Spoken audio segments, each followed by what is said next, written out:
আমার এই চ্যানেলে বহু বিখ্যাত কবিতা নিয়ে আলোচনা করা হয়েছে, বহু কবিদের নিয়ে আলোচনা করা হয়েছে, কিন্তু একজন আমার অজান্তেই হয়তো বাকি থেকে গেছেন। তিনি কাজী নজরুল ইসলাম।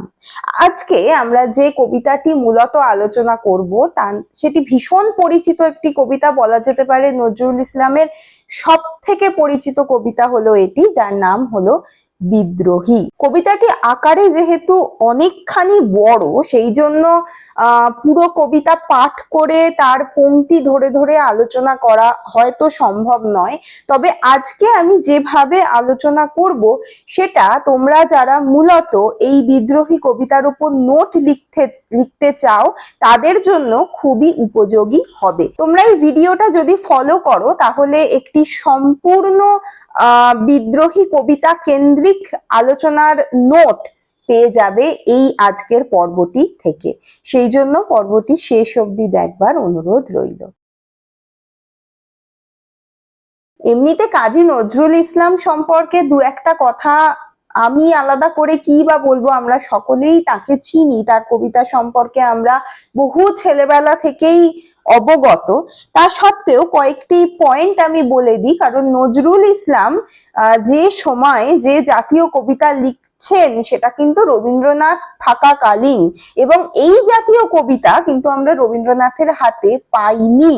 এই রবীন্দ্র প্রভাব থেকে নজরুল যে মুক্তি লাভ করেছিলেন তার পিছনে বেশ কতগুলি কারণ ছিল, যেগুলো আমাদের এই নজরুল ইসলামের কবিতা পড়তে গেলে অবশ্যই জানতে হয়। সেটা হলো যে ইসলাম ধর্মাবলম্বী হয়েও হিন্দু মন এবং মানসিকতাকে তিনি ভীষণভাবে আপন করেছিলেন। কাল তার কেটেছিল মফস্বলে, সেই জন্য ভীষণ গ্রাম্য বিষয়, খুব নিম্ন বিত্ত সমাজের যে কষ্ট, যে যন্ত্রণা তার হাতে ফুটে উঠেছিল, যে কারণে আমরা তার কাছ থেকে প্রথম মার্ক্সবাদের কথা, সর্বহারাদের কথা, এই বিষয়গুলো খুব বেশি ভাবে পাচ্ছি। ভদ্রলোক হবার ইচ্ছা তার কোনোদিনই ছিল না। ভদ্রলোক মানে জাতে ওঠা, বড়লোক হওয়া, এই বিষয়টা তার একেবারেই ছিল না। তিনি তার জায়গায় থেকেই তার যে কবিত্ব সেটাকে ধারণ করতেন। জীবনে নানা রকমের উত্থান পতন ঘটেছিল, যে কারণে তার যে জীবন যাপন এবং পরিবেশ পরিস্থিতির মধ্যে নানা রকমের ভিন্নতা আমরা বারে বারে লক্ষ্য করেছিলাম। এছাড়া তার কবিতার মধ্যে যে প্রচন্ড উন্মাদনা রয়েছে, এই বিষয়টা কিন্তু সব থেকে বেশি আলাদা করেছিল সেই সময়ে রবীন্দ্রনাথের প্রভাব থেকে। এক ধরনের নতুন পাঠক সমাজের সৃষ্টি হয়েছিল তাকে কেন্দ্র করে। এছাড়া কল্লোল গোষ্ঠীর প্রথম ভিত স্থাপিত হয়েছিল এই নজরুল ইসলামকে কেন্দ্র করে, যে কারণে তার লেখার মধ্যে একেবারে অন্যরকম একটা ভাবধারা আমরা লক্ষ্য করতে পারি, যেটা কিন্তু বিদ্রোহী কবিতায় ভীষণ ভাবে লক্ষণীয়। সেই কারণে আমি কতগুলি পয়েন্ট এখানে উল্লেখ করলাম। তবে তোমরা যারা নোট তৈরি করবে এই ভিডিও থেকে, তাদের এই বিষয়টা এর সঙ্গে অন্তর্ভুক্ত করবার কোনো প্রয়োজন নেই, শুধুমাত্র জানার জন্যই এই অংশটা। আমি আগেই বললাম যে এত বড় কবিতা পংক্তি ধরে আলোচনা করা বেশ কঠিন। আমি ধরে নিচ্ছি তোমরা কবিতাটি পড়েছো। ভীষণ সুন্দর একটি কবিতা, ভীষণ নিজেকে জাগরণের একটি কবিতা। তো সেই কবিতাটি একবার পাঠ করবার পর এই আলোচনাটি শুনলে তোমাদের বেশ সুবিধে হবে। যাই হোক, এবার আমি আসি বিদ্রোহী কবিতার আলোচনায়। 1921 সালে কাজী নজরুল ইসলাম এই বিদ্রোহী কবিতা রচনা করেন। 1922 সালে বিজলি পত্রিকায় এটি প্রথম প্রকাশিত হয়। বিদ্রোহী কবিতা আত্মজাগরণের কবিতা। নিজের ভিতর লুকিয়ে থাকা পরাধীন ক্ষুব্ধ আমিত্বকে যেন নাড়া দিয়ে প্রস্ফুটিত করতে চায় এই কবিতার প্রত্যেকটি পংক্তি। প্রবল গতিময় এই কবিতাটিতে কবি আত্মজাগরণের উদ্দেশ্যে রচনা করেছিলেন ঠিকই, কিন্তু শেষ পর্যন্ত আমরা লক্ষ্য করে দেখি যে এটি হয়ে ওঠে জনজাগরণের কবিতা। যে সময় বিদ্রোহী রচিত হচ্ছে সেই সময়টিতে নজরুলের জীবনে বেশ কিছু ঘটনা ঘটে যায়, যা প্রত্যক্ষ বা পরোক্ষভাবে তার কাব্য রচনায় অনুপ্রেরণা জুগিয়েছিল। একদিকে নবযুগ পত্রিকাটি সম্পূর্ণভাবে বন্ধ হয়ে যাচ্ছে, অন্যদিকে তিনি কমিউনিস্ট পার্টি গঠন যে প্রক্রিয়া চলছিল সেখানে যোগদান করছেন। আবার অপরদিকে কবির বৈবাহিক জীবনেও এক বিপর্যয় নেমে এসেছিল বিবাহ বিচ্ছেদকে কেন্দ্র করে। তার সঙ্গে পরাধীনতায় ত্রস্ত টালমাটাল রাজনৈতিক ও সামাজিক পরিস্থিতি তো ছিলই। এই সময়ে বসে চরম একাকিত্বের বেদনা বুকে নিয়ে কবি বিদ্রোহী কবিতা রচনা করছেন। এই বিদ্রোহী কবিতার জনপ্রিয়তার পরের থেকেই কিন্তু নজরুল ইসলামের নামের আগে আমরা বিদ্রোহী কবি এই শব্দটি ব্যবহার করতে শুরু করি। তিনি বিদ্রোহী কবি নামে ভূষিত হন। এই সম্পূর্ণ কবিতার যে প্রধানতম বৈশিষ্ট্য সেটা কিন্তু এর গতিময়তা।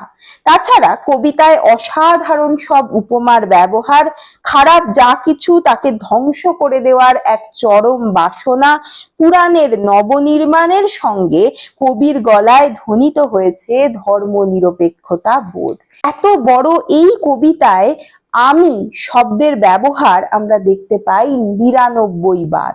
আমি বলতে কবি এখানে প্রথমত বুঝিয়েছেন নিজেকে, তারপর ধীরে ধীরে সেই আমি নিজের ছোট আমিত্বের গণ্ডিকে ছাড়িয়ে বড় আমিতে রূপান্তরিত হয়েছে। যে আমি নিজের অহংবোধ আত্মাদরের মোহকে ত্যাগ করে সবার হয়ে লড়াই করতে উদ্যত। এই আমি হলো মানুষের মনের অপ্রকাশিত সত্তা, যে ক্ষুব্ধ, পরাধীনতায় ক্লান্ত কিন্তু প্রতিবাদী। সেই প্রতিবাদী সত্তাকেই কবি নজরুল এই কবিতার দ্বারা জাগিয়ে তুলতে চেয়েছেন। সামাজিক, রাজনৈতিক, অর্থনৈতিক শোষণ, পরাধীনতা, কুসংস্কার মানুষকে ক্ষুব্ধ করেছিল, অথচ তার প্রকাশ করবার ক্ষমতা কোথাও নেই বা ছিল না। নজরুল সেই অপ্রকাশিত বীর চিত্তের মহামানবকে দিয়ে পৃথিবীর যাবতীয় খারাপ বন্ধন, শোষণকে ভেঙে ফেলতে চান। বীর হবার প্রধান লক্ষণই হলো সে কোথাও মাথা নত করে না। তাই জন্য তিনি বলেন, বলো বীর বলো চির উন্নত মম শির। বীরের মাথা উঁচু হতে হতে চন্দ্র, সূর্য, গ্রহ, তারা ছেড়ে আকাশ ভেদ করে ভগবানের আসনকেও ছাপিয়ে যেতে চায়। এই বীর চিত্ত কখনো নটরাজ, কখনো টর্নেডোর মতো বিধ্বংসী ঝড় হয়ে ভেঙে ফেলতে চায় সমস্ত রকমের বাধা। মহামারীর মতো গ্রাস করতে চায় যাবতীয় মন্দকে। গোটা ত্রিভুবন যে তাথিয়া তাথিয়া মাতিয়া ফেরে, যেদিন থেকে নিজের মধ্যে ডুব দেওয়া সম্ভব হয়েছে, ঠিক সেই দিন থেকে এই বীর মাথা তুলে দাঁড়িয়েছে। সে পণ করেছে নিজের ছাড়া কারোর কাছে মাথা নোয়াবে না। প্রয়োজনে খারাপ হয়ে সে খারাপের বিনাশ করবে। যতদিন না পর্যন্ত শোষিতের ক্রন্দন রোল বন্ধ হবে, ততদিন অবধি তার বীরত্বকে কেউ ঠেকাতে পারবে না। সে বিপ্লবী রণক্লান্ত একা লড়াই করবে শেষ পর্যন্ত। নিজের সমস্ত রক্ত নিঃশেষ হয়ে যাওয়া, নিজের সমস্ত রক্ত নিঃশেষ করেও সে লড়াই করে যাবে। কবিতাটিতে উপমার ব্যবহার যেমন প্রচুর, সেই রকমই কবিতার চরম গতি আমাদের মুগ্ধ করে। আমি আগেই বললাম, সৃষ্টি ও ধ্বংসের অপূর্ব খেলায় মেতে উঠেছেন কবি। তিনি আমরা দেখি একবার বলছেন যে বিদ্রোহীর হাতে বাঁকা বাঁশের বাঁশরি, আর এক হাতে তার রণতুর্য। একবার তিনি বলছেন আমি প্রাণ ভাঙা হাসির হিল্লোল, পরক্ষণেই তিনি বলছেন আমি সৃষ্টি বৈরী মহাত্রাস। এইরকম বৈপরীত্য এই কবিতায় বহুবার বহু ক্ষেত্রকে কেন্দ্র করে আছে। কখনো তিনি কম বয়সী কোনো নারীর প্রথম প্রেমের প্রকাশকে দেখাচ্ছেন, তারই পরক্ষণে বলছেন আমি বিধবার হতশ্বাস, আমি বিধবার বুকে যে আগুন জ্বলে সেটি। কখনো তিনি কোনো প্রেম এক্ষুনি বললাম একটি মানে সবে অঙ্কুরিত হওয়া প্রথম যে ভাব সেটিকে প্রকাশ করছেন, আবার পরক্ষণে তাকে ভাঙছেন। এইভাবে বারংবার নিজের মধ্যে যে ভাঙা গড়া দেখিয়েছেন কবি, সেটাই কিন্তু ভীষণভাবে আমাদের নজর কেড়েছে। সেটাই বলছি যে এই বৈপরীত্যকে এক মানে যেভাবে তিনি দেখাচ্ছেন গতিকে ব্যবহার করে, সেটা সত্যি লক্ষণীয়। উল্লেখযোগ্য যে গোটা কবিতায় শেষ থেকে শুরু পর্যন্ত এই বৈপরীত্যের যে গতি, সেটা কিন্তু একবারের জন্যেও নষ্ট হয়নি। প্রবল ঝড়ের মতো শব্দগুলো কবিতার প্রত্যেকটি পংক্তি তীক্ষ্ণতার সঙ্গে আমাদের মনের মধ্যে প্রবেশ করেছে। বিদ্রোহী কবিতায় কবি পুরাণের দেবদেবী থেকে তাদের হাতের অস্ত্রগুলিকে পর্যন্ত ব্যবহার করেছেন।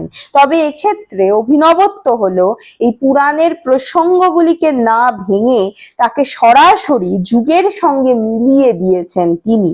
পৌরাণিক বিষয় যে ঘটনা চরিত্র, সেগুলিকে টেনে এনেছেন সমাজের ক্ষয়ীভূত অবস্থাকে দূর করতে। আরো একটি উল্লেখযোগ্য বিষয় যে হিন্দু, গ্রিক এবং মুসলিম পুরাণকে একত্রে স্থান দিয়েছেন তার কবিতায়, যেটি ধর্মনিরপেক্ষতার এক চরমতম দৃষ্টিভঙ্গির পরিচয়।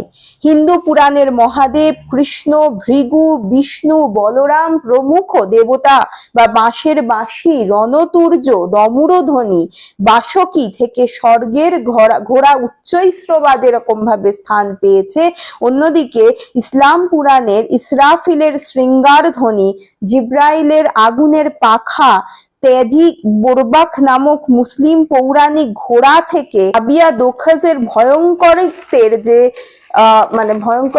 যে বৈপরীত্য বা যে বৈশিষ্ট্য উপমাগুলি উচ্চারিত হয়েছে, সেগুলি সত্যি লক্ষ্য করা যায়। এবং এই বৈপরীত্যে হাবিয়া দোখাজের সঙ্গে হিন্দু সপ্তম নরকের প্রসঙ্গকে একসঙ্গে দেখিয়েছেন কবি।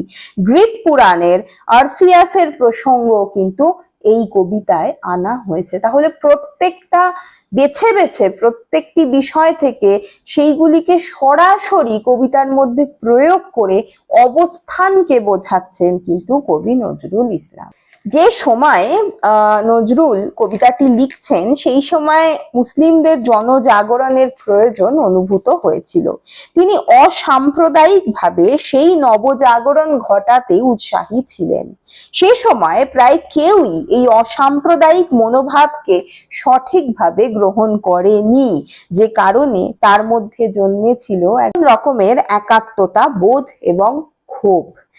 ভৃগু যেমন ভগবানকে পদাঘাতে জাগিয়ে তুলেছিল, সেই রকম ভাবেই যেন কবি চেয়েছেন মানুষের ভিতরের ঘুমন্ত ভগবানকে জাগিয়ে তুলতে তার এই কবিতার মাধ্যমে। কবির মনে হয়েছে যে প্রত্যেকের ভিতরের এই বীর আমিকে জাগিয়ে তুললেই অন্যায়ের বিরুদ্ধে বারবার রুখে দাঁড়ানো যাবে।